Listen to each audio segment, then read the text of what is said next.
আমরা বিএনপি পরিবার শোকাহত হয়েছি। আজকে লুৎফর রহমান কাজলের যে নেতৃত্বে যে গণমিছিলটা, সেই মিছিলের আগে দুইটা কথা আমার সাথে তার দেখা হয়েছে। আমি পুরো প্রোগ্রামের উপস্থাপনার দায়িত্বে ছিলাম, ওনার নাম আমি ধরেছি। উনি সর্বশেষ বক্তব্য রেখেছে। আজকে উনি যে আমাদের মাঝে নাই, এই কথাটা বিশ্বাস করতে পারছি না।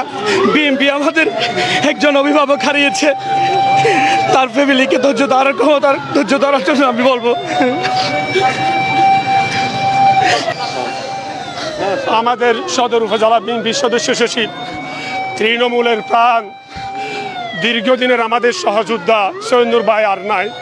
তিনি মিছিলের সর্বশেষ আমার সাথে কথা হয়েছে। আমি বলেছি বদ্দা আসেন না, আপনার না মুখ কালো কেন? উনি বলেছেন আমি মিছিলের শেষে একটু আসি, আপনারা যান। এই কথা বলেছেন আমার সাথে, সর্বশেষ কথা। আর পরে আমি শুনতেছি মিছিল শেষে সৈয়দ বদ্দা আর নাই।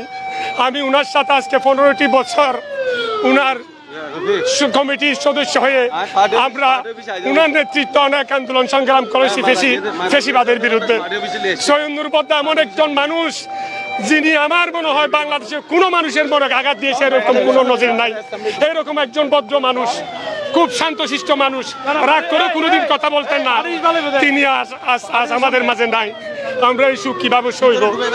আমাদের নেতা একজন ত্যাগী নেতা ছিলেন, উনি অসম্ভব একজন দক্ষ সংগঠক ছিলেন। প্রিয় সৈয়দ ভাইকে যে আমরা হারাই ফেলেছি, আমরা ওনাকে হারানো মানে আমরা কক্সবাজারের রাজনীতিক একজন বড় ত্যাগী নেতাকে আমরা হারিয়েছি। সেই সঙ্গে আমি ওনার সাথে আমার কিছুক্ষণ আগে আমার যিনি মৃত্যুবরণ করার আগেই সব সময় উনি সাংগঠনিকভাবে, আমি চৌপল্টন ইউনিয়ন বিএনপির সভাপতি, যেহেতু উনি সদরের সভাপতি সেক্রেটারির দায়িত্ব ছিলেন, এই জন্য সবসময় ওনার সাথে আমার সম্পর্ক খুবই ভালো একটা সম্পর্ক ছিল।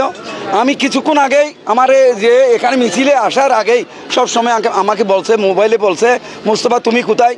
তোমার জন্য আমরা ওই সদর বিএনপির পক্ষ থেকে 2-3টা ফেস্টুন রেখেছি, এই ফেস্টুনগুলি নিয়ে যাওয়ার জন্য আসলে ভালো হয়। ঠিক আমি এখান থেকে যাওয়ার পথে এখানে আমি ওনার সাথে হাত মুসাফা করেছি।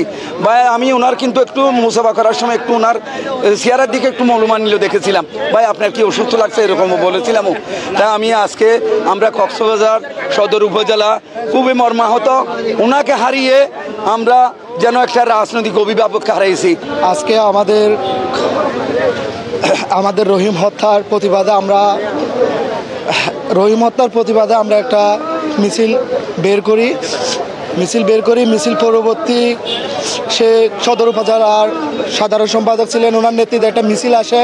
মিছিল আসার পরবর্তী সেই কাজল ভাইয়ের সাথে একসাথে বক্তব্য দেওয়ার পরে যখন আমরা পরবর্তীতে বিশাল আকারে মিছিল শুরু করি, মিছিলটা আপনার শুরু করার আগ মুহূর্তে শহীদ মিনারের অতিক্রম করার পরে সে একদম ডুলে পড়ে যায়।